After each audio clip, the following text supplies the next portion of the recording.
Graça e a paz do nosso Senhor Jesus Cristo, amém, queridos? Deixa eu abrir a palavra de Deus no livro de 1 Samuel, primeiro livro de Samuel, capítulo 16. 1 Samuel 16.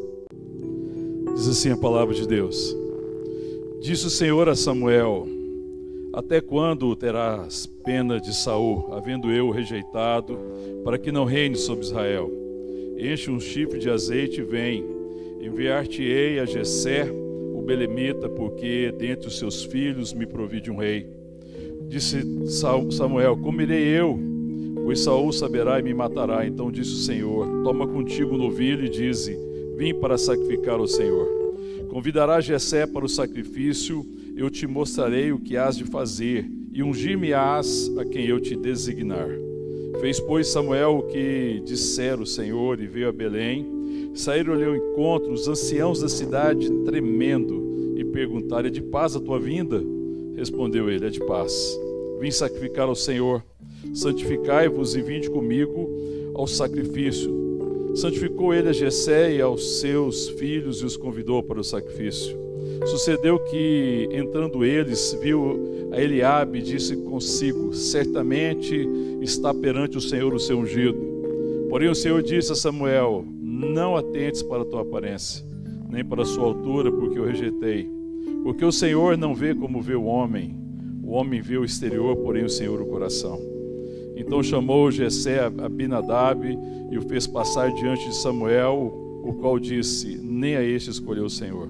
Então Jessé fez passar a Samar, porém Samuel disse: Tampouco a este escolheu o Senhor.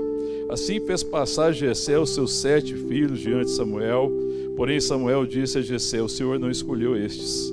Perguntou Samuel a Jessé: Acabaram-se os teus filhos? Ele respondeu: Ainda falta o mais moço, que está apacentando as ovelhas. Disse, pois, Samuel a Jessé: Manda chamá-lo, pois não nos assentaremos à mesa sem que ele venha. Então mandou chamá-lo e fê-lo entrar. Era ruivo, de belos olhos e boa aparência.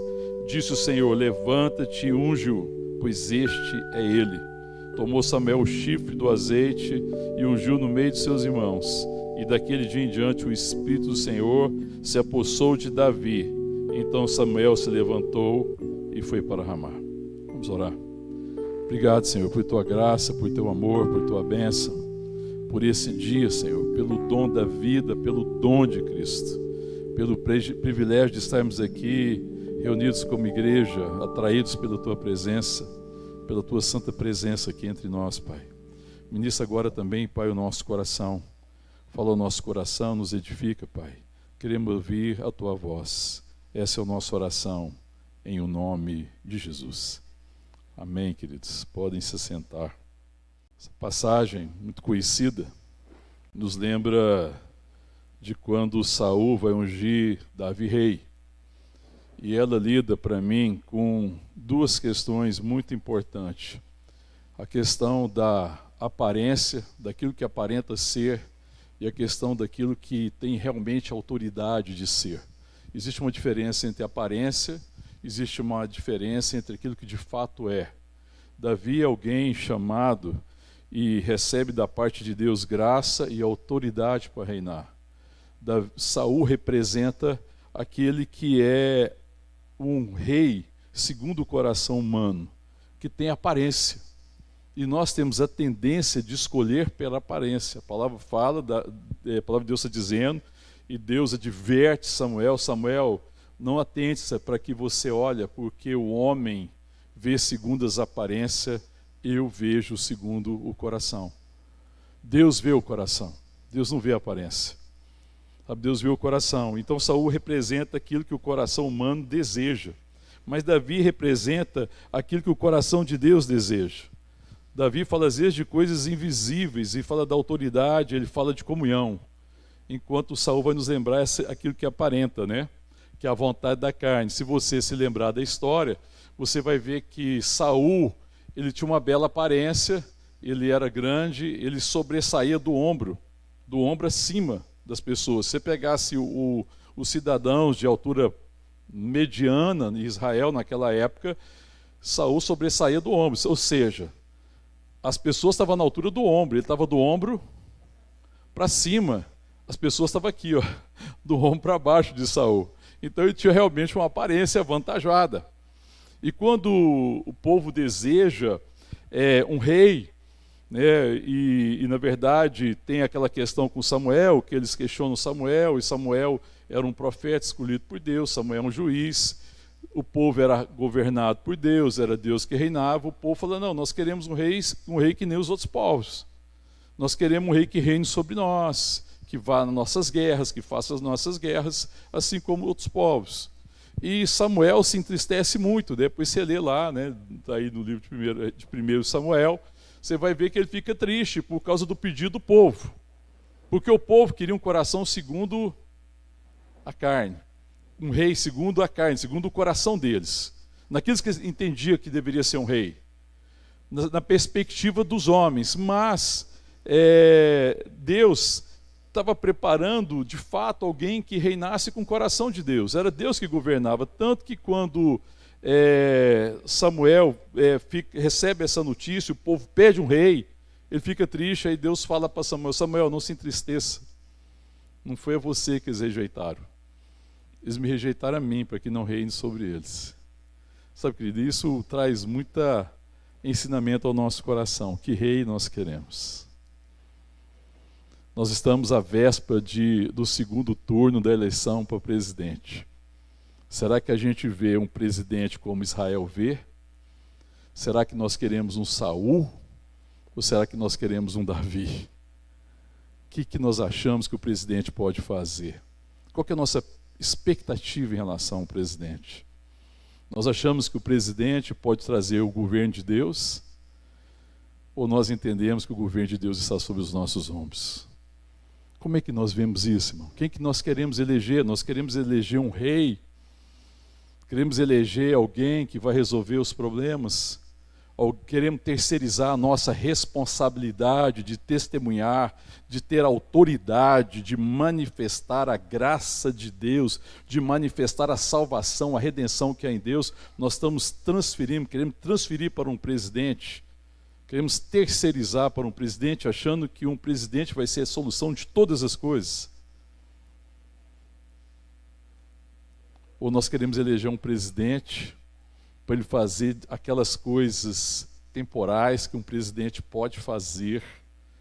Certamente nós devemos escolher bem, pensar bem o propósito, a história, os valores dos presidentes que estão diante de nós, dos candidatos, e eleger um presidente que possa fazer o bem para essa nação de forma temporal, mas o bem e a libertação dessa nação passa pelo compromisso da igreja de se render à vontade de Deus e ter um coração segundo Deus, porque o Brasil não precisa simplesmente de um bom presidente. Um bom presidente vai ser ótimo para a nação.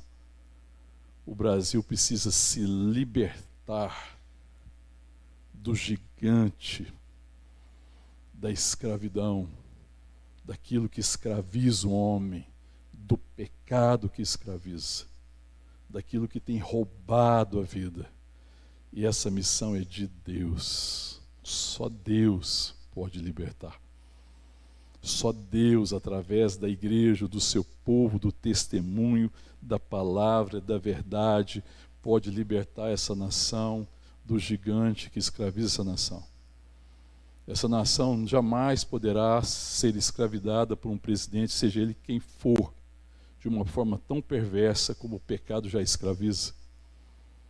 Está entendendo isso, querido? Então a gente deve ter consciência, deve votar e deve escolher. Não devemos ser omissos na intenção de votar e buscar o melhor presidente para essa nação. Mas o presidente dessa nação não é a solução para essa nação. Ele não vai resolver o problema mais profundo, a necessidade mais profunda nessa nação, desse país, não vai ser resolvido por um presidente. E aqui, querido, eu fico vendo a história de Saul, chama muita atenção, porque eles achavam que Saul ia ser o quê? Ia ser o quê, irmão? A solução. Saul é um rei segundo o coração dos homens. Ele vai resolver os problemas. E a questão é autoridade. Nós queremos um rei, autoridade não é poder. Nós queremos um rei poderoso. Nós queremos um rei que tem uma aparência de poder. Nós temos essa necessidade de poder. Se nós tivermos um rei poderoso, ele vai lutar as nossas guerras, vai nos libertar de toda tentativa de dominação. Na verdade, o povo vinha negligenciando o chamado que eles tinham em Deus. Eles vinham perdendo essa perspectiva. Eles estavam perdendo totalmente a perspectiva, porque eles não queriam caminhar na autoridade que a relação com Deus dava a eles sobre as nações. A autoridade que o povo de Deus tinha sobre as nações, de abençoar as nações e de ser um bálsamo sobre as nações, de ser um bálsamo sobre a sua geração, é a relação com Deus. E a partir dessa relação com Deus, a comunhão com Deus, eles tinham autoridade de abençoar as nações, de revelar que Deus é Pai e de salvar o mundo da orfandade que o pecado produziu. Mas não, eles queriam um rei, porque eles achavam que era uma questão de poder, mas é uma questão de autoridade, não é uma questão de poder. É por isso que a igreja sempre teve problemas com poder. A crise da igreja sempre foi, ao longo da história, uma crise com o poder, porque a crise da igreja não é de poder em si, mas é uma crise com poder, de achar que ela precisa de mais poder. Por isso que muita gente acha que certo candidato, ou esse ou aquele, pode trazer mais poder para a igreja. Isso é um grande engano, porque como se a igreja precisasse de mais poder. Não, a igreja já tem poder, Deus em nós, amém, irmão? A igreja já tem o poder necessário. A igreja precisa exercer a autoridade. A crise hoje da igreja é de autoridade, de não assumir e de não exercer a autoridade que ela tem em Deus, de ser um testemunho, de ser uma bênção, de ministrar na vida das pessoas. A igreja precisa ser resgatada nisso, né, porque ela entender esse chamado, essa missão que nós temos em Deus, e que entendendo que Deus é que tem uma missão para com o mundo, a igreja não tem uma missão, Deus não deu para a igreja uma missão para fazer certas coisas. Deus tem uma missão de salvar o perdido, de transformá-lo em seu filho. A missão de Deus é nos tornar semelhante a Cristo, amém, irmãos? E Deus nos chamou para trabalhar com Ele. Então nós trabalhamos na missão de Deus. Só existe uma missão, a missão é a missão do Pai. E a missão de Deus nunca mudou. E a dificuldade do povo com Saul e Davi era essa, porque eles achavam que talvez eles tivessem uma missão. Então, se eu tinha uma missão, o que estava faltando para mim cumprir a minha missão era o poder. Então, eles queriam poder para fazer o que eles achavam que eles podiam fazer. Mas essa não era a questão. A questão era o entendimento, a consciência que eles foram perdendo com o tempo, que eles foram perdendo a relação com Deus. E a relação com Deus afastou eles do chamado, do propósito. E eles começaram a ver, bom, se a gente voltar a ter poder, a coisa se resolve. Não é essa a crise da igreja, irmão? A igreja muitas vezes, né, não se rende aos valores do mundo para ter poder, para ser poderosa. E essa é uma crise, irmão. É uma crise de identidade. A igreja perdendo a identidade. E o povo tinha perdido a identidade. Mas Deus deixou a igreja sofrer e se decepcionar com o poder. Deixou o povo se decepcionar com o poder. O povo queria poder, certo, irmão? Quem quer o poder para eles? Um rei. E Deus se depara para ele quem? Saul, que aparentemente é o que poderia ser mais poderoso, porque Saul representava essa aparência. E Saul se tornou rei. E o que aconteceu com o povo no reinado de Saul? O povo sofreu. O poder não foi suficiente. Mas eles precisavam se decepcionar com o poder, para eles entenderem que o que eles precisavam não era de poder, mas eles precisavam se relacionar com Deus, se arrepender, voltar da arrogância dos seus corações, se render a Deus, render o seu coração a Deus, serem transformados por Deus, serem transformados à imagem, à semelhança de Deus, para exercer autoridade sobre a terra. Sabe, querido, enquanto a gente tem expectativa sobre poder, a gente tem que acabar se decepcionando com o poder. O povo se decepcionou com o poder. Saul era o poder, e foi uma decepção. E aí nós estamos lendo aqui o texto que já começa com a unção de quem? De quem? Davi. E aí o que Deus fala a respeito de Davi? Que ele tinha se provido de um rei que ia reinar segundo o coração dele. Olha só, o verso 1 do capítulo 16, segunda parte: enche o chifre de azeite e vem enviar-te-ei a Jessé o belemita, porque dentre os seus filhos me provi de um rei. É um rei que representa Deus. É um rei que é a imagem da semelhança de Deus. É um rei que tem a autoridade de Deus, porque a autoridade vem da relação. E qual autoridade é essa? De conhecer o coração do Pai. Sabe, querido, aquilo que enche a igreja de autoridade e que dá autoridade à igreja não é um poder de fazer coisas. É o poder de conhecer o coração de Deus. A igreja perde autoridade toda vez que perde a perspectiva daquilo que vai no coração de Deus. Davi é um rei segundo o coração de Deus. Por que segundo o coração de Deus? Porque ele conhecia o que ia no coração de Deus. E as coisas do Espírito só são discernidas pelo Espírito. As coisas do Espírito não é aquilo que se vê com os olhos, não é com aparência. A palavra de Deus diz que o reino não veio com visível aparência. Ele não vem assim, mas ele vem com autoridade. Sabe, querido, a gente precisa aprender muita coisa a esse respeito. Golias, quando está aqui diante do povo e estava afrontando Saul, quem que era Golias? Golias era um gigante de muito o quê? Aparência, irmão. Veja a questão da aparência. Saul era um cara grande. Se nós olharmos aqui pelo que diz os livros, né, a história, e por algumas referências, provavelmente Saul era um homem de altura de 2,10 m, 2,20 m, da altura de uma porta, até mais alto que uma porta. Mas Saul, né? Agora Golias, pelo que a gente vê também, pelos relatos, fala que ele era um gigante, na verdade, né? Com altura de mais ou menos 2,70 m. Algumas das referências chegam até 2,90 m. Pensa numa pessoa de 2,90 m. Tem uma aparência de ser poderoso, não tem? Eu não tenho. Numa briga você quer brigar com quem? Com quem tem 1,50 m ou com quem tem 2,90 m? Na briga ali, se tiver que escolher, aí escolhe quem? Aí você olha e prega o menorzinho e fala: esse aqui deixa para mim. Porque você olha para o outro e tem a aparência de ser poderoso, aí não dá para enfrentar o poderoso. Aí você quer aquele que tem a aparência de mais fragilidade. Mas quando você pensa que no embate que ia ter, quando Golias desafia os exércitos de Israel, que são os filisteus que estão afrontando o exército de Israel, aí Golias se coloca como aquele que é poderoso, porque Golias não tinha dúvida que ele era poderoso, ele tinha certeza. Golias quer enfrentar o exército de Israel no seu poder.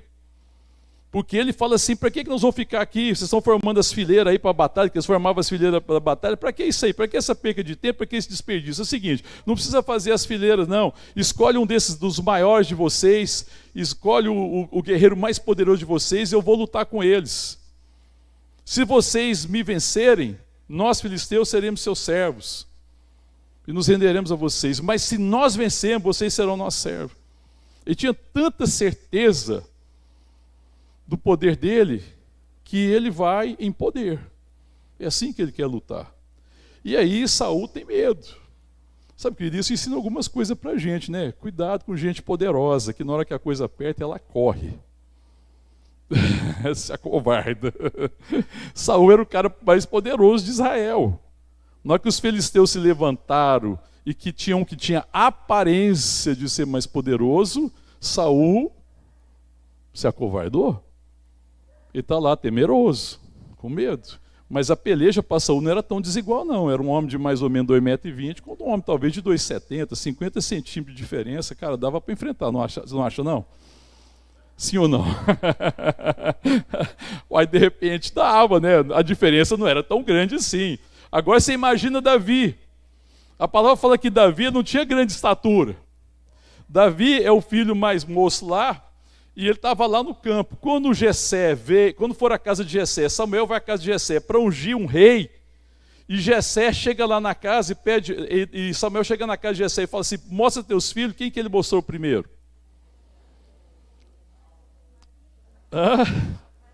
O de maior aparência. A mesma perspectiva. Olha a escravidão da aparência. Vê como é que as pessoas são escravas da aparência. Nós vivemos uma ditadura da aparência, sim ou não? Quando Davi chega, então, quando Samuel está lá para ungir o filho, o próprio Jessé coloca primeiro os que tinham aparência. É a escravidão da aparência, é a ditadura da aparência, da beleza. Nós vivemos um mundo que valoriza a aparência, sim ou não? Quem que é poderoso desse mundo? Quem tem aparência. Por que as pessoas se preocupam tanto com a aparência, irmão? Existe um excesso de preocupação com a aparência ou não existe? Existe. Porque parece que quem tem melhor aparência é mais poderoso. Né? Então existe a história do empoderamento. E às vezes muito empoderamento que o pessoal fala aí é aparência apenas. Então se você tiver boa aparência, você é poderoso ou é poderosa. Não é assim? Mas o próprio Jessé está com essa dificuldade. E aí ele traz o filho de melhor, o que, irmão? Aparência. E quase que Samuel embarca. Olha o que diz o texto aí. Verso 6 do capítulo 16. Sucedeu que entrando eles, viu Eliabe e disse consigo: certamente está perante o Senhor o seu ungido. Quando entrou Eliabe, que era o que tinha melhor aparência, que tinha o melhor porte, certamente, e que tinha mais aparência de ser rei, na perspectiva da aparência, o próprio Samuel quase que vacilou. Samuel é profeta, anda na presença sempre de Deus. E ele ia vacilando, não ia? Ele falou assim: certamente está perante o Senhor o seu ungido. Ao verso 7, o que Deus responde para ele? Porém o Senhor disse a Samuel: não atentes para a sua aparência. Irmão, como é que nós somos refém da aparência? Não atente para a aparência. A palavra de Deus diz que nós não andamos por aquilo que vemos. Por aquilo que vemos é temporal, mas por aquilo que não vemos por aparência, mas que conhecemos por revelação, porque isso é eterno. Não ande pela aparência, ande por aquilo que Deus tem revelado a mim e a você. Ande por fé, por aquilo que eu ainda não vi, mas eu tenho convicção que se cumprirá. Amém, querido? Porque a fé é a certeza das coisas que se esperam, ou seja, que eu ainda não vi, e a convicção de fatos que não podem vir por visível aparência, mas que são realidades. Amém, irmão? Que são verdades. Samuel já ia embarcando errado. Aí Deus fala para ele: não, Samuel, não olhe para a sua aparência, nem para a sua o quê, irmão? Segunda coisa, para a sua altura. E essa foi a dificuldade com Saul. O homem mais alto, de melhor aparência, que parecia o mais poderoso, era o rei agora que estava com medo do Golias. Que na hora que a coisa apertou, ele se acovardou. E se precisasse, ele deixava o povo. Ele ia embora. Era só aparência, irmão.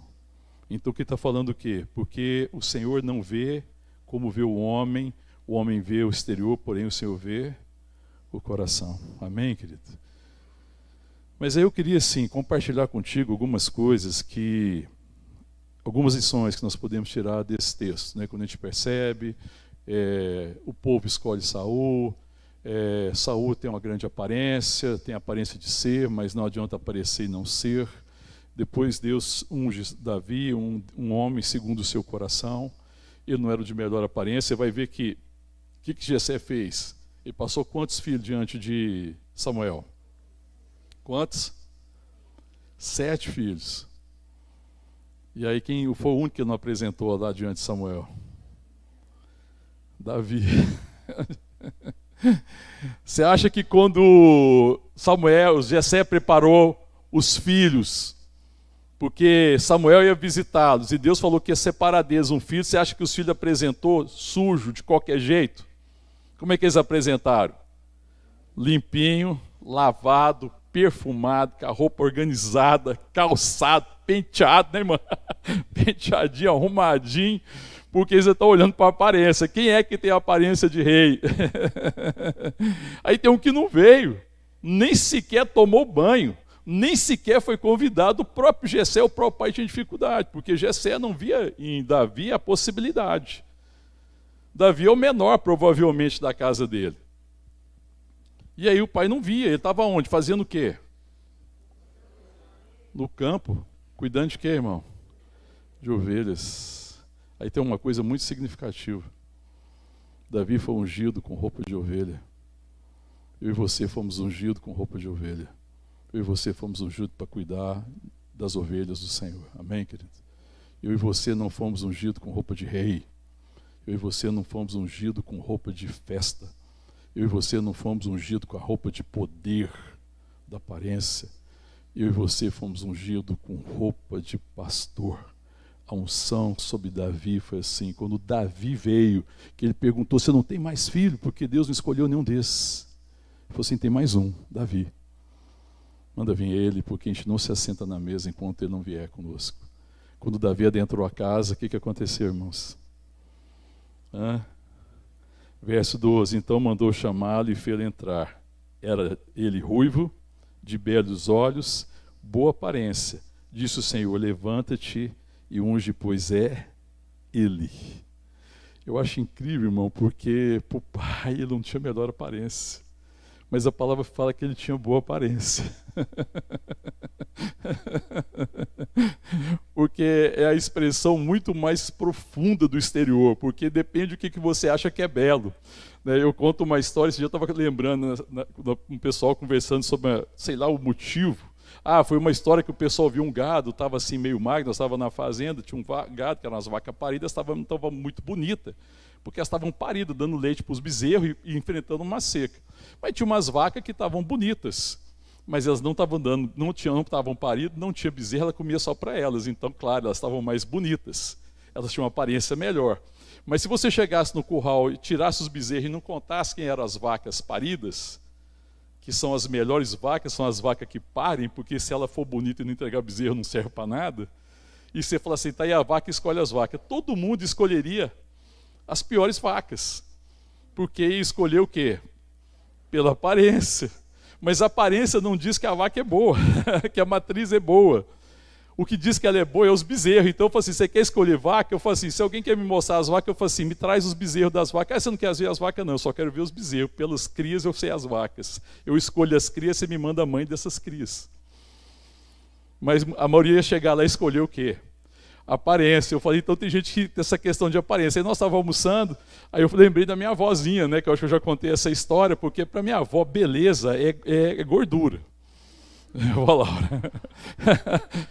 Para minha avó, beleza é ter a pele lisa, esticadinha, assim, de você ser mais fortinho. E a minha avó sempre cuidava de engordar os netinhos. Ela olhava o dedinho, tá magrinho, então vamos comida nos netos. Eu me lembro da experiência um dia no final do ano, Natal, né?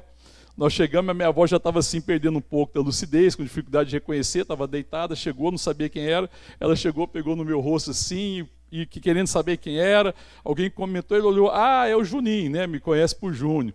Aí ela falou assim, olhou para mim, pegou no meu rosto, passou a mão de um lado, passou do outro. Ela falou assim, tá lindo. E eu falei para ela, e gordo. E ela riu até. Porque, claro, para ela eu estava lindo, porque eu estava, eu não estava me iludindo, a beleza, o padrão de beleza era esse. Aí a Mariana chegou na sequência, magrinha, mais fininha, olhou, o que é essa? Não, é a Mariana do Júnior. Ela olhou assim e falou, tá magrinha. Aí ela falou para ela, você tem que ficar bonita e que nem seu pai. Apontou para mim, Então eu era o belo, ela não era bela, você está entendendo? O que é aparência? Então a aparência engana. Mas Davi chegou lá e Deus escolhe Davi. E unge Davi com roupa de pastor, irmão. A igreja foi ungida assim, irmão. A igreja não foi ungida com roupa de gala. A igreja não foi ungida com roupa de rei. Na verdade, nós somos reis e sacerdotes ungidos com roupa de pastor. É isso que nós somos. Amém, querido? Porque não é aparência, irmão.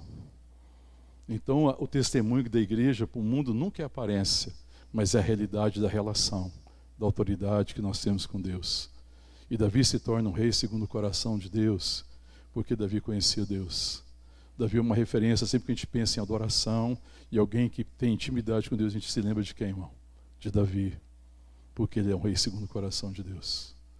Ele é belo aos olhos de Deus. A igreja sempre é formosa aos olhos de Deus. Amém, querido? Nós temos que ser belos aos olhos que interessam. O que interessa, irmão, é a beleza do meu coração e do seu coração diante do Pai. É o Pai que eu quero agradar. E o Pai olha para mim e não olha para a minha aparência. Mas o Pai quer ver a beleza do meu coração. Amém, querido? E o coração belo para Deus é o coração segundo Ele mesmo. É o coração que conhece o Pai e se rende à vontade do Pai. Davi, homem segundo o coração de Deus. Amém, querido? Então, meu irmão, não pense você, não se engane, não nos enganemos, igreja do Senhor Jesus, que o que Deus precisa para abençoar esse mundo depende da eleição do dia 30 de outubro. Não depende, porque não é uma questão de poder, é uma questão de autoridade. Amém, querido? E para cumprir o seu chamado e a sua autoridade, Ele já nos fez seus filhos, amém, querido? Deus já nos deu autoridade, Ele já nos elegeu. Então Deus elegeu as pessoas que vão abençoar essa nação, amém, querido? Olha para quem está do seu lado. Pode falar para ele, Deus já elegeu você, irmão, para abençoar a nação. Não precisa esperar o resultado de domingo, dia 30, viu, querido? Não precisa. O que você está esperando para abençoar a nação, irmão? Deus já nos elegeu nele. Quem escolheu Davi não foram os homens, Davi não foi escolhido por sua competência, Davi não foi escolhido por sua habilidade, Davi não foi escolhido porque era grande, porque tinha uma aparência bonita aos olhos dos homens. Davi foi eleito, escolhido por Deus para ser um abençoador, amém, querido? E Deus deu a ele autoridade. A palavra de Deus diz, aí no verso 3 do capítulo 16, diz o quê? No 12 ele fala, levantou, fê-lo entrar, era ruivo, de belos olhos, boa aparência, disse o Senhor, levanta-te e unge-o, pois este é ele.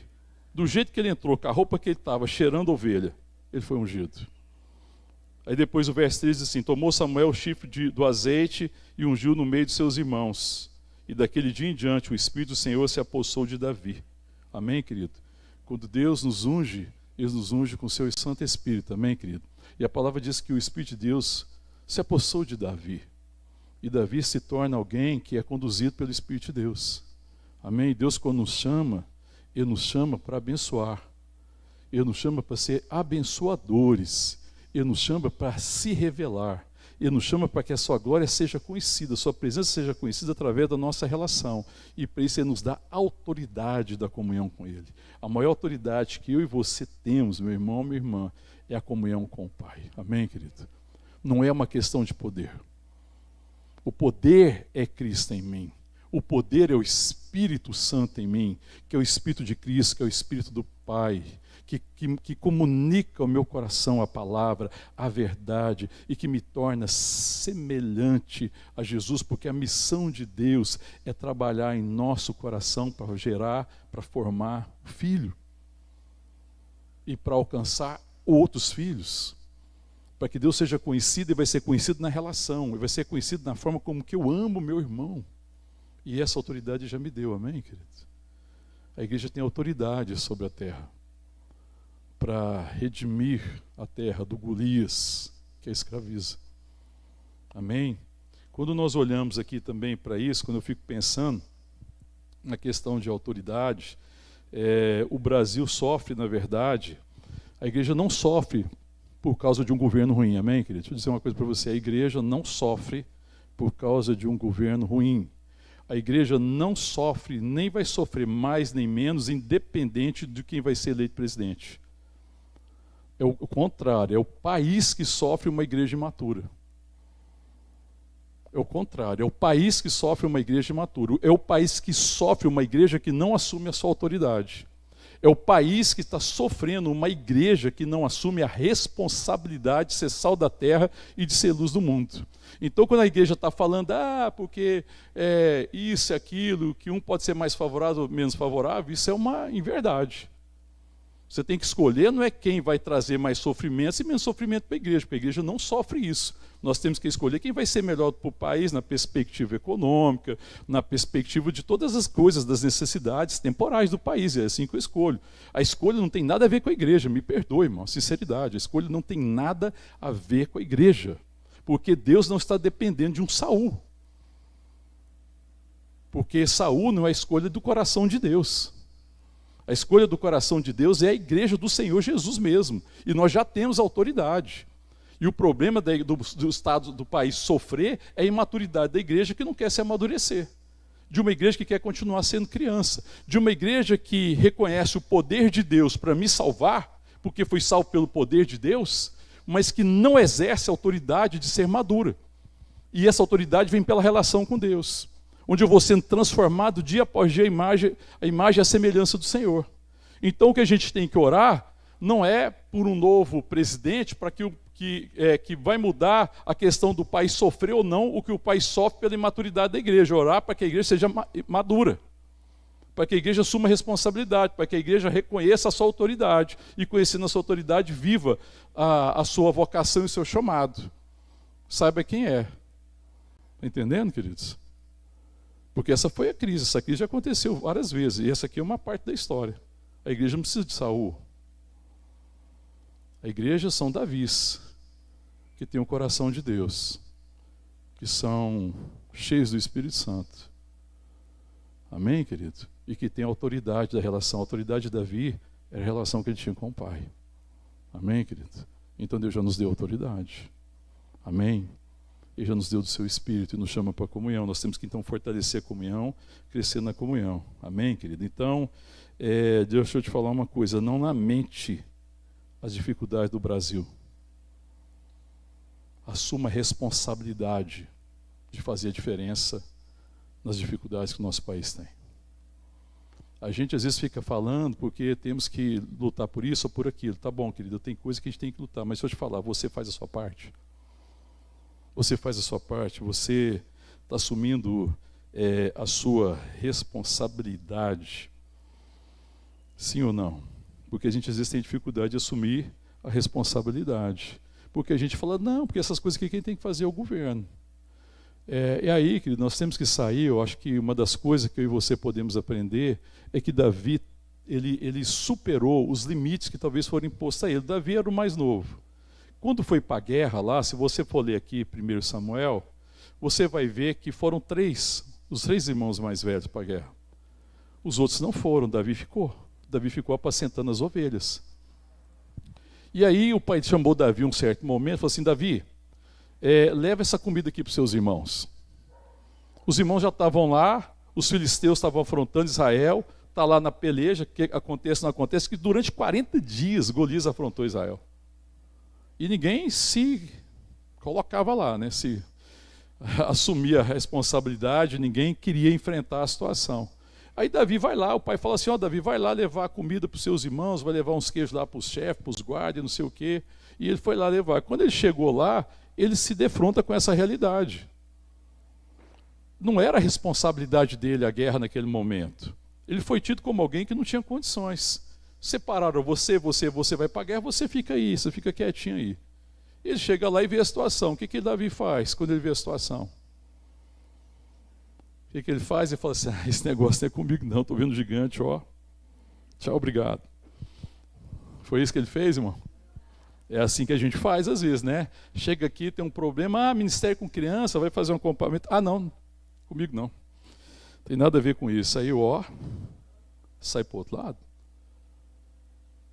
A gente às vezes não faz isso, irmão? Vai fazer aqui, vai fazer um encontro, um acampamento com os jovens. Não, eu não sou jovem não, e não tem nada a ver com isso. Vai fazer alguma coisa aqui com os casais. Não, eu não sou nem casado. Então, eu posso me afastar, me ausentar? Está vendo, irmão? Às vezes a gente fala assim, não, mas espera aí, isso aqui não é comigo. Davi não tinha nada a ver com a guerra, aparentemente. Ele até tinha ficado para trás. O pai manda ele levar comida, ele chega lá, vê a situação e ele assume o quê? A responsabilidade. Ele está dizendo, isso tem a ver comigo. Esse gigante está afrontando o meu povo. Ele tem a visão, a perspectiva de que eles eram um só povo. E que toda afronta a Israel era afronta toda israelense. Ele não podia falar, não, isso aqui não tem nada a ver comigo. Então ele assume a responsabilidade. Sabe, querido, desse século que nós vivemos, a gente se conforma com esse século, que é um século que as pessoas estão fugindo da responsabilidade. Irmãos, é incrível como existe um século que as pessoas não querem ser responsáveis por nada.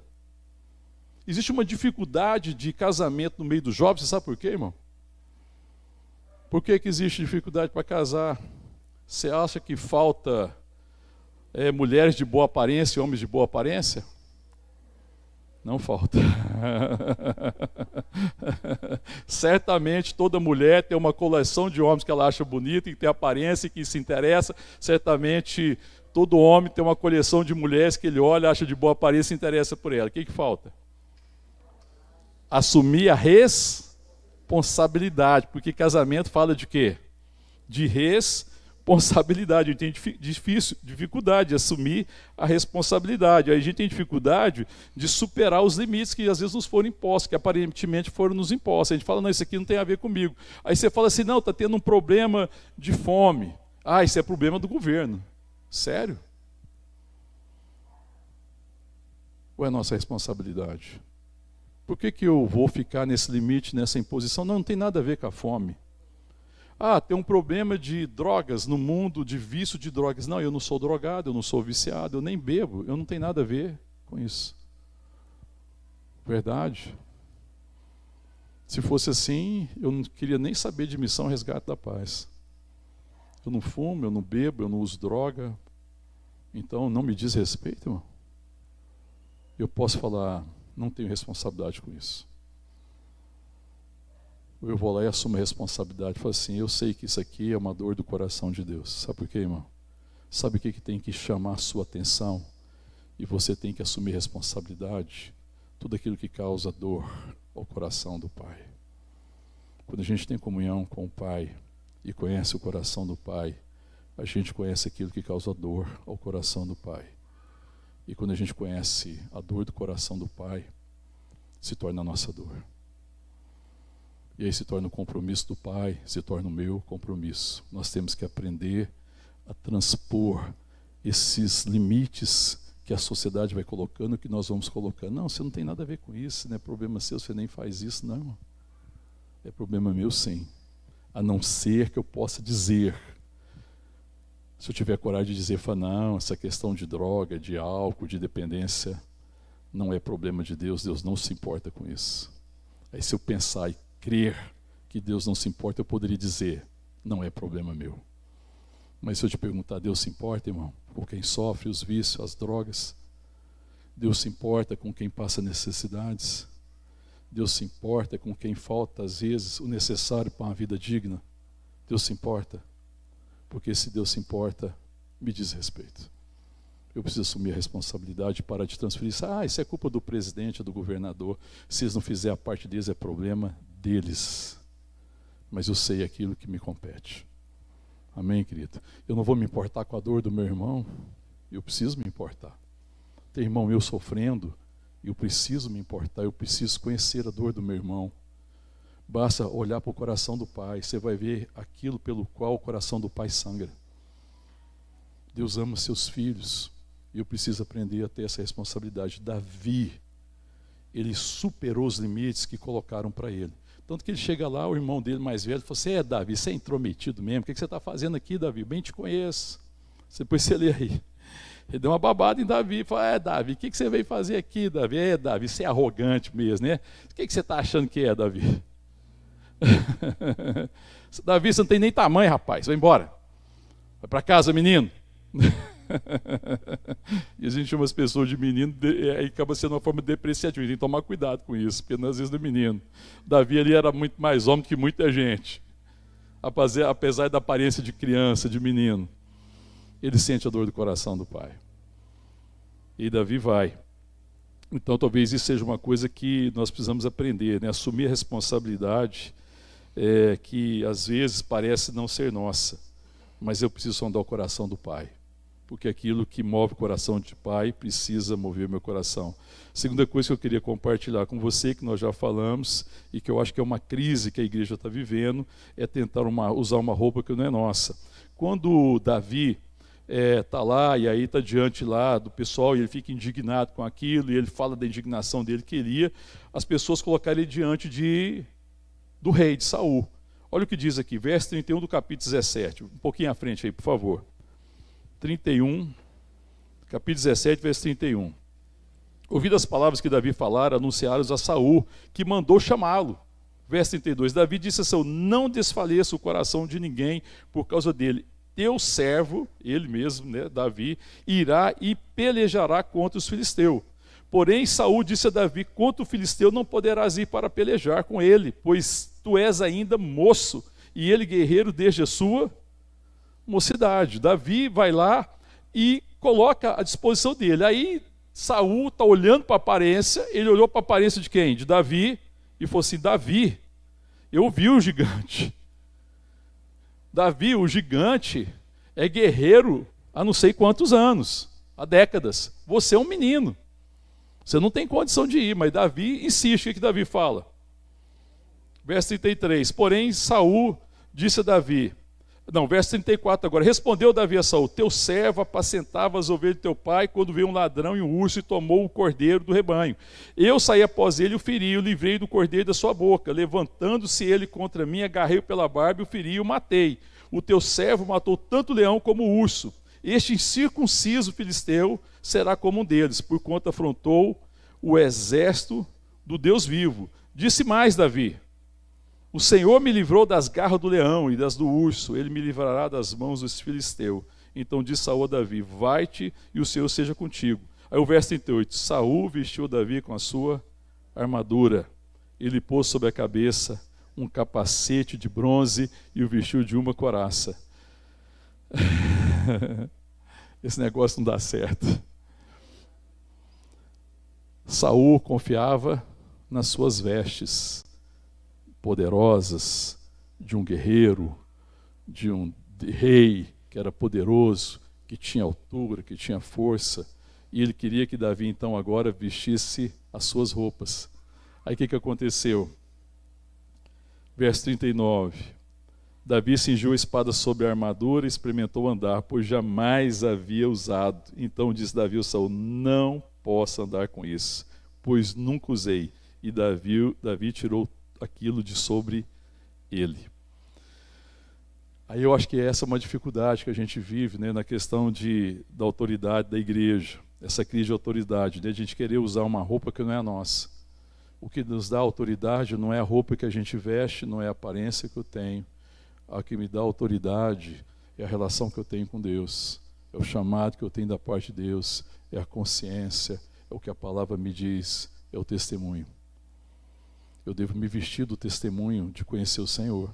Eu devo me vestir do testemunho da palavra. Eu devo me vestir da certeza de que eu sou filho de Deus. Essa roupa é minha, é nossa. Amém, querido? Eu preciso me lembrar que eu fui vestido com a roupa de pastor. Eu fui ungido assim. Eu não fui ungido porque eu tinha aparência. Eu não fui ungido porque aquela roupa é a que melhor cabia em mim. Eu era a pessoa mais apropriada para aquela roupa extraordinária, não, querido. Eu fui ungido como eu estava. Eu fui ungido com roupas simples. Eu fui ungido com roupa de pastor. Sabe, querido, e aí a gente não precisa ficar então em crise. Porque não era roupa de guerra. Porque a roupa de guerra significa o quê? Poder. Mas o que ele precisava? Ele estava vestido de quem, querido? Eu e vocês estamos vestidos de quem, querido? De Cristo.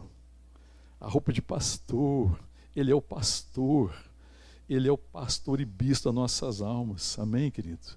Nós estamos vestidos dele, eu já estou vestido com a roupa de guerra, amém, irmão? Eu já estou vestido, eu já estou revestido de Cristo, e eu fui ungido assim, amém, querido?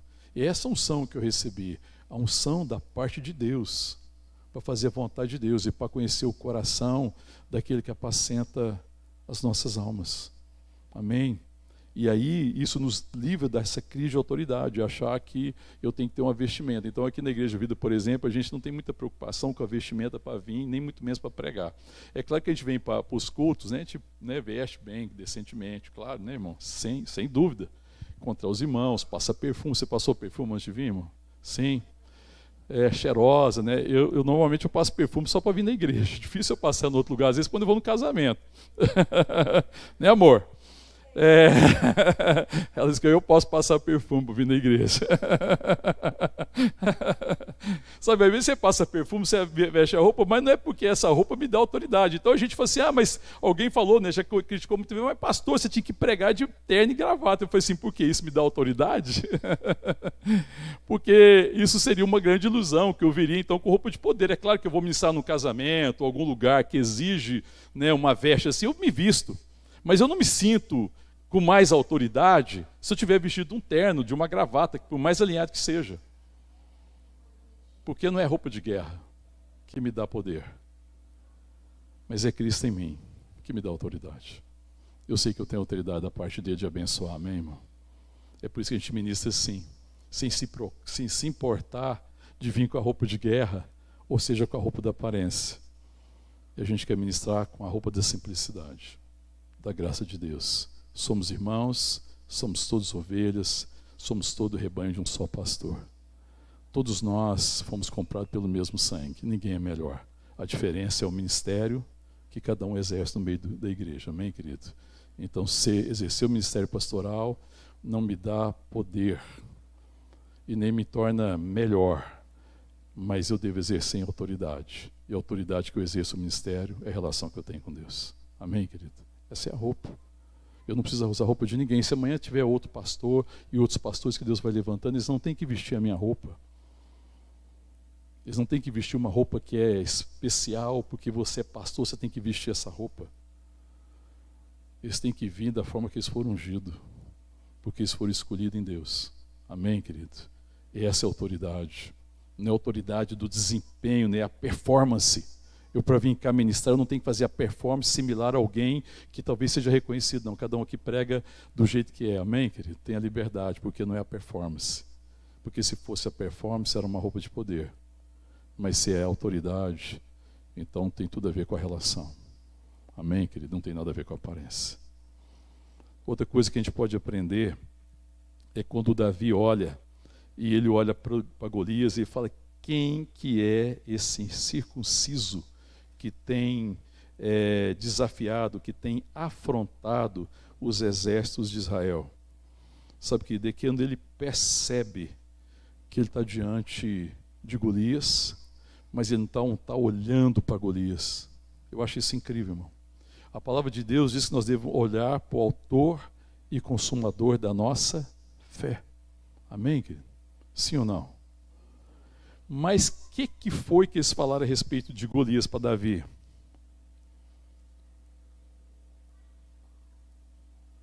Se você for ver aí a respeito de Golias, olha aqui, capítulo 17, aí, lê aí comigo, verso 4. Achou aí 17:4? Então saiu do arraial dos filisteus um homem guerreiro cujo nome era Golias de Gate, da altura de 6 côvados e 1 palmo. Trazia na cabeça um capacete de bronze, vestia uma couraça de escamas, cujo peso era de 5.000 ciclos de bronze. Trazia caneleiras de bronze nas pernas, um dardo de bronze entre os ombros. A haste da sua lança era como o eixo do tecelão, e a ponta da sua lança de 600 ciclos de ferro. E diante dele ia o escudeiro. Muitas vezes, diante dos desafios, as pessoas estão falando para nós olharmos para a aparência, para aquilo que parece ser o Golias. Enquanto nós devemos olhar para o autor da nossa fé, para o consumador da nossa fé, Jesus Cristo, para saber o tamanho da minha fé. E não o tamanho do desafio. A questão não é se o desafio é grande ou pequeno. A questão é se eu tenho fé ou não. Eu tenho que olhar para o autor e consumador da minha fé. É ele que me capacita a vencer. Mas nós temos a tendência de olhar para Golias, não é assim? Aí você vai olhar para a capacidade de Golias, para o exército de Golias, para a condição de Golias, e aí eles perdem a perspectiva. E essa é uma dificuldade, porque a gente às vezes não olha como a gente devia olhar. E aí Davi olha e fala e percebe que Golias, apesar de toda a aparência que ele estava exaltando, é grande, tem um escudo não sei de que tamanho, tem um capacete não sei de que tamanho, e Davi tinha o quê? Quando ele foi lá, ele tinha um cajado de pastor, e uma funda, que é um tipo do estilingue. Ele tinha um cajado de pastor e uma funda. Ele não tinha mais nada. Mas as pessoas estavam falando para ele olhar para isso. Quando ele foi lá falar com Saul, que levaram até Saul, falou: tem um rapaz aqui que quer enfrentar Golias. Saul olhou para Saul e falou o quê? Para Davi falou o quê para Saul? Saul, ele é um grande guerreiro, já fez grandes batalhas, ele é um gigante, você é um menino. Animou ele, irmão? Não, né? Não animou ele. Mas ele está se movendo dessas coisas, que ele não está se movendo disso. Ele está olhando e percebeu que quem estava de lá era um incircunciso. O que é um incircunciso, irmão? O que a circuncisão fala? A circuncisão fala de quê, irmão? De aliança, não é? E aliança fala de quê? De fidelidade, da fidelidade de Deus para conosco. É isso que a aliança fala. A nossa fidelidade para com Deus é resposta da fidelidade de Deus, amém, querido? Então a aliança fala da fidelidade. Então Davi olha e percebe quem que é esse incircunciso. Porque é alguém que está indo no nome dele. É alguém que está se firmado no seu poder. É alguém que está se firmado na sua capacidade, na sua competência. E o mundo tende a gente olhar para isso, para competência, capacidade e poder. Mas Davi está olhando para o autor da sua fé, para ele saber a fé que ele tem, o tamanho da fé. Então, enquanto as pessoas estão falando, olha o tamanho de Golias, Davi está falando, olha o tamanho da minha fé. Amém, irmãos? A gente devia animar os irmãos para falar assim, as pessoas colocam o problema diante de nós, e aquele problema parece que é intransponível. Eu falo assim, tudo bem, eu não quero mais falar de Golias. Agora eu quero falar sobre o tamanho da sua fé. Eu quero falar sobre quem você é em Deus. Eu quero falar da graça de Deus. Eu quero falar da verdade. Eu quero falar da palavra. Eu quero falar daquilo que vai se impor pela vontade de Deus. Eu quero falar de profecia. De profecia que vai se cumprir. Por causa da fidelidade de Deus. Amém, irmão? Então, ele olha e vê um incircunciso. Um incircunciso é alguém firmado no seu poder, na sua capacidade, é alguém que está só. Os poderosos vivem só. Mas ele é quem, irmão? É alguém que faz parte da circuncisão. Ele é um filho. Ele está firmado na fidelidade de Deus. Ele olha e vê seus irmãos sofrendo, ele vê toda a afronta, ele olha com os olhos da fé. Amém, querido? Ele crê na fidelidade de Deus. Então, Davi representa o povo de Deus, a fidelidade de Deus a favor de todos. Então Davi, ele vai lutar por causa de quem, irmão? Por causa dele? Ele vai lutar por causa de quem, irmão? Não ouvi. Davi foi lutar com Golias por causa de quem? Por causa do povo, porque ele conhece a fidelidade de Deus e sabe da fidelidade de Deus em favor do seu povo. E como ele conhece o coração do Pai, ele não luta por causa dele, para se promover, ele não está pensando no interesse dele, ele está se lutando pelo interesse do povo, dos seus irmãos. E ele confia em quê para essa luta? A fidelidade do Pai, que ama os seus filhos. Amém, querido? Mas Golias vai lutar firmado em quê? No seu poder, na sua capacidade, na sua possibilidade. Golias é um homem solitário. Golias precisava conhecer o Pai. Amém, irmão? Os Golias que nós enfrentamos e que nós vemos muitas vezes desse mundo, eles precisam conhecer o Pai. Eles são solitários. Tem muita gente que se acha poderosa, mas eu vou te dizer, atrás de toda aparência de poder, existe um homem e uma mulher solitário. Alguém que não está se firmando na graça, nem na paternidade de Deus, que precisa conhecer. O maior Golias, irmão, que eu e você precisamos vencer nesse mundo, esse Golias que tem enganado as pessoas. Nós vivemos um mundo que está atrás de poder.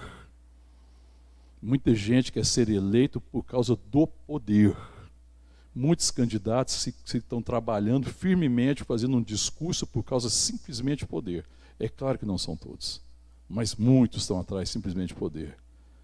São pessoas solitárias, são pessoas perdidas.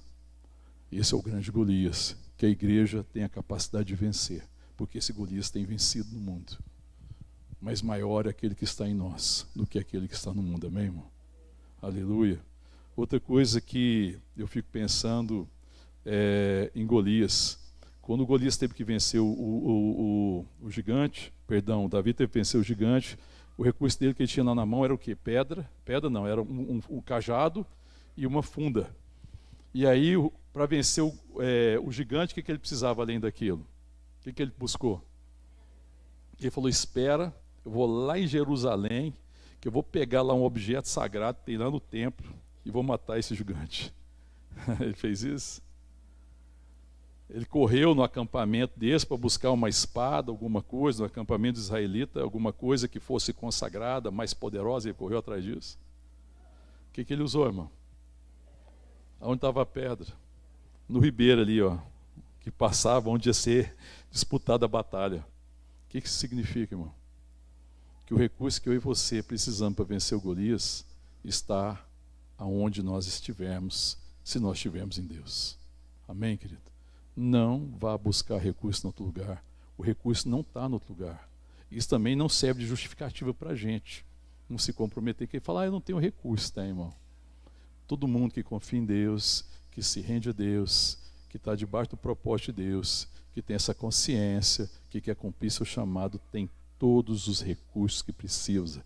O recurso que Davi precisava estava ali. Amém, querido? Ele não foi buscar em outro lugar. Porque a gente às vezes vê muitas pessoas fazendo isso. Nem é todo mundo que sai às vezes e que não congrega, que vai caminhar, que fala, faz isso. Não, muita gente não pode, ter uma questão de ordem difícil, é melhor ir congregar em outro lugar. Cada um faz o que quer. Entendeu, querido? Mas tem gente que faz isso porque pensa que o recurso não está aqui. Ele acha que o recurso tem que ir para um lugar sagrado, onde tem um recurso que vai ser melhor. Enquanto o recurso está aqui. Onde eu estou, onde eu tenho desejo de abençoar. Aí você olha para as condições aqui, a estrutura da igreja parece que não tem os recursos, não, irmão. Se o recurso que você precisasse fosse uma igreja estupenda, um prédio estupendo, Deus já tinha feito. Sabe o que significa? Que esse não é o recurso que eu e você precisamos. Está entendendo, querido? Mas o recurso que eu e você precisamos está aonde nós estamos. Se eu tenho meu coração firmado nele, isso eu estou olhando pelos olhos da fé. Amém, querido? Outra coisa que eu posso pensar aqui, a gente poderia falar muita coisa, mas o tempo já não dá mais. Eu quero falar só de uma última coisa. Vamos para o final da história então, né?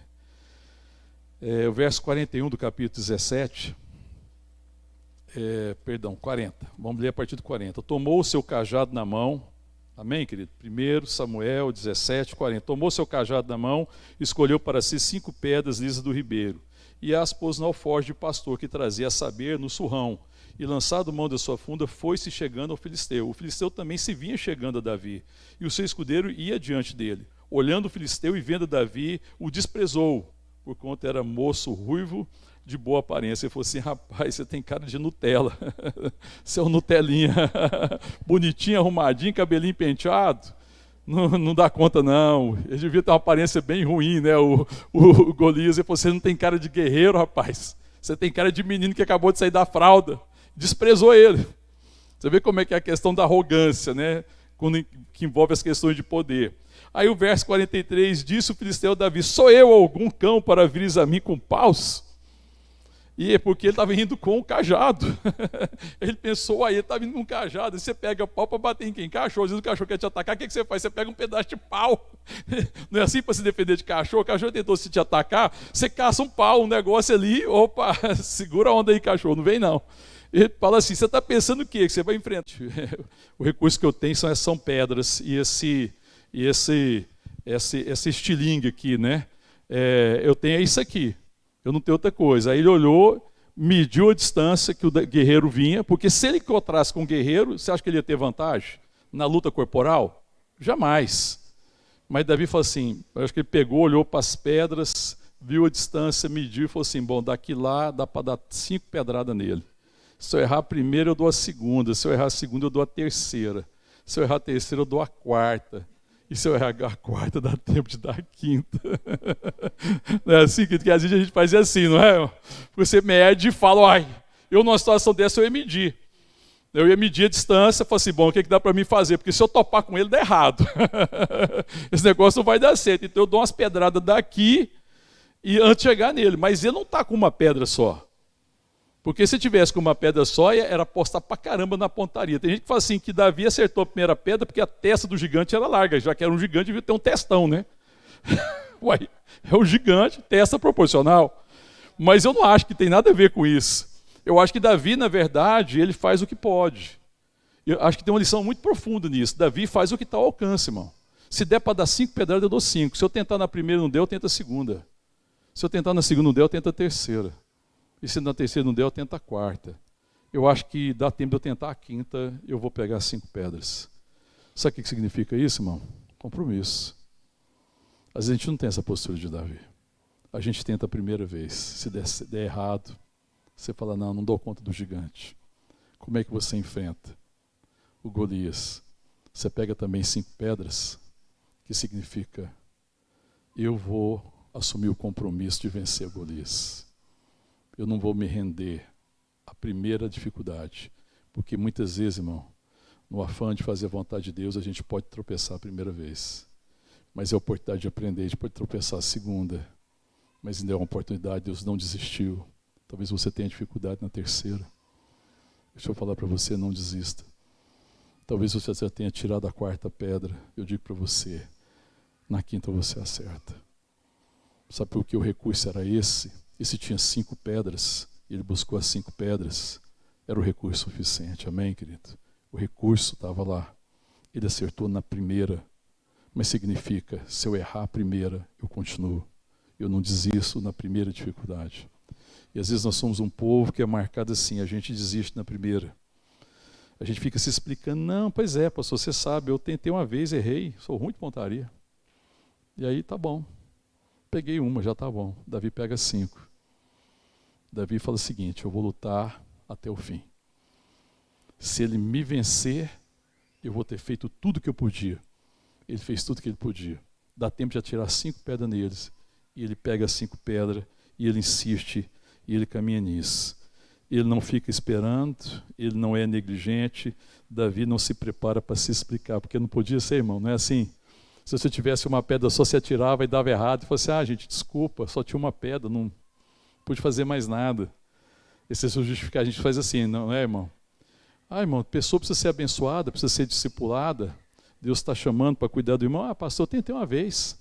Irmão, só tinha essa pedra lá. Eu tentei uma vez, errei. Aí você já desistiu? Às vezes é alguém que nós estamos orando, que nós estamos ministrando a vida, a gente ora uma vez, né, dedica um tempo, aí depois parece que nada aconteceu, aí você fala, não, desisti. Qual é a segunda pedra? E a terceira? Será que não existe o recurso? Não existe o recurso. Para todas as nossas lutas, para todas as nossas batalhas, o recurso está aonde nós estamos. Só não haverá se você estiver buscando no lugar errado. Se você não estiver buscando em Deus, você não encontrará. Mas se você estiver buscando em Deus, ouça o que eu estou dizendo, você terá todo o recurso para vencer todas as suas batalhas e vencer todos os Golias. Amém? Mas a maior batalha, irmão, que está diante de nós como igreja, é revelar aos Golias que estão diante de nós o Pai. Esse mundo precisa conhecer o Pai. Nós não estamos lutando contra a carne e nem contra o sangue.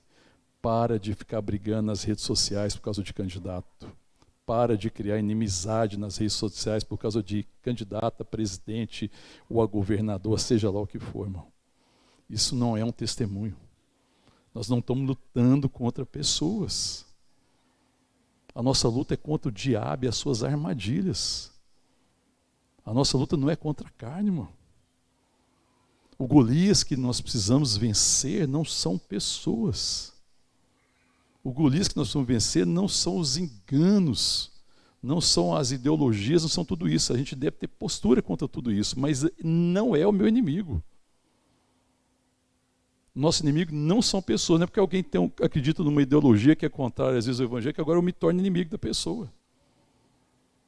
Eu posso resistir a ensinos errados, mas eu preciso perceber que o Golias que eu preciso vencer é a orfandade daquela pessoa, porque se ela conhecer o Pai, ela será redimida.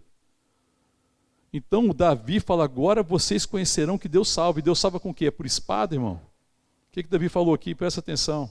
Se você aprender isso aqui para mim, eu vou embora feliz hoje. Davi salva com espada? Deus salva com espada? O que Davi falou? Como ele diz aqui, saberá, verso 47 de 1 Samuel 17, saberá toda essa multidão que o Senhor salva, não com espada, nem com lança, porque a guerra é do Senhor, e Ele vos entregará nas nossas mãos. Ele não salva, não é assim, não é por força, não é por violência, não é pelo poder, mas é pelo meu Espírito, diz o Senhor, amém, querido? É assim que o Senhor salva. Golias, que nós estamos juntando essa geração, é o Golias da incredulidade, é o Golias da orfandade, é a escuridão da incredulidade. Sabe, querido, é a dor da orfandade, todo o resto é aparência. Para de olhar para o tamanho do Golias, para de olhar para a roupa que Golias veste. Golias é um incircunciso, Golias precisa conhecer o Pai, amém, querido? Muitos candidatos que estão equivocados e que estão tentando trazer coisa errada, eles não são adversários dessa nação. Eles estão vestidos da roupa errada. Eles precisam conhecer o Pai. Eu preciso orar por eles. Eu não concordo com coisas erradas. Eu tenho uma postura em relação à eleição. Eu tenho uma postura em relação ao presidente. Mas eu não sou inimigo de nenhum deles. Porque eu sei que o que eles precisam é conhecer o Pai. E aquele que não conhece, eu não vou entrar no mérito se conhece ou se não conhece. Mas se não conhece, na minha perspectiva, então ele precisa conhecer o Pai. Porque Deus não salva por espada, não é por força, mas é pelo seu Espírito Santo. E nós temos a autoridade de ministrar esse amor, essa graça, de ministrar essa salvação. Esse é o nosso chamado, esse é o nosso legado. Nós temos o legado do Pai, nós somos filhos de Deus. O mundo precisa conhecer que nós somos filhos de Deus e ver o amor com que nós amamos uns aos outros, para que ele saiba que Deus está em nós, para que eles se convertam, sejam curados, sejam salvos, sejam redimidos. O mundo precisa que a igreja cumpra o seu chamado. E Deus já nos elegeu. Deus já elegeu quem vai salvar essa geração. Através de quem ele vai salvar essa geração? Quem salva é Cristo. Mas nós somos o corpo de Cristo. Nós somos uma pessoa com Cristo. Essa nação tem solução. Eu creio nessa nação. Eu creio no meu país. Não por causa do próximo presidente. Ele pode tornar a vida mais fácil ou menos. Não sei. Depende da vontade da maioria. Mas a solução, ela é certa. A solução somos nós. Amém? Nós somos chamados como Davi e fomos vestidos e ungidos com roupa de pastor para apacentar, não para destruir. Amém, querido? Vamos orar um bocadinho. Essa cidade, essa nação vai ser liberta por homens e mulheres que não vivem por aparência. Amém, querido? Mas que entenderam a vocação, que sabe que nós somos ungidos pelo Senhor e que no dia da nossa unção nós somos reis, porque fomos feitos reis e sacerdote, mas nós somos ungidos com roupa de pastor, amém, querido? Esse mundo precisa conhecer essa perspectiva de uma igreja que cuida, de uma igreja que ama, de uma igreja que se importa com as pessoas, de uma igreja que assumiu responsabilidade, de uma igreja que tem compromisso, de uma igreja que não está atrás de poder, mas sabe que o poder para transformar o mundo é Cristo em mim, é Cristo em você, amém, querido? Nós já fomos eleitos, amém, irmão? Então, se você estava preocupado com essa nação, não se preocupe mais, mas se ocupe de cumprir seu chamado e sua vocação. O Brasil não serve ser o motivo das nossas preocupações. O Brasil precisa ser o motivo da nossa ocupação. Ocuparmos em testemunharmos quem nós somos em Jesus. Amém, querido? É isso que vai fazer diferença. Assumir a responsabilidade, transpor os limites que a sociedade, que esse século tem colocado, vencer essa ditadura da aparência, deixar de olhar para a aparência das coisas, deixar de olhar para a aparência das pessoas e ver as pessoas como Deus vê, pelas lentes da sua graça. Amém? Coloca seu coração diante de Deus. Pede para Deus ministrar isso ao seu coração. Fala, Deus, me dá um coração como o teu coração. Me ensina. Quero te conhecer, Senhor. Quero conhecer seu coração. Quero ser como Davi. Quero ser conhecido na minha geração como um homem e uma mulher segundo o teu coração. porque é assim que o mundo será redimido, em nome de Jesus. Fala com o Pai. Ele está aqui, vem ministrar o nosso coração. Em nome de Jesus.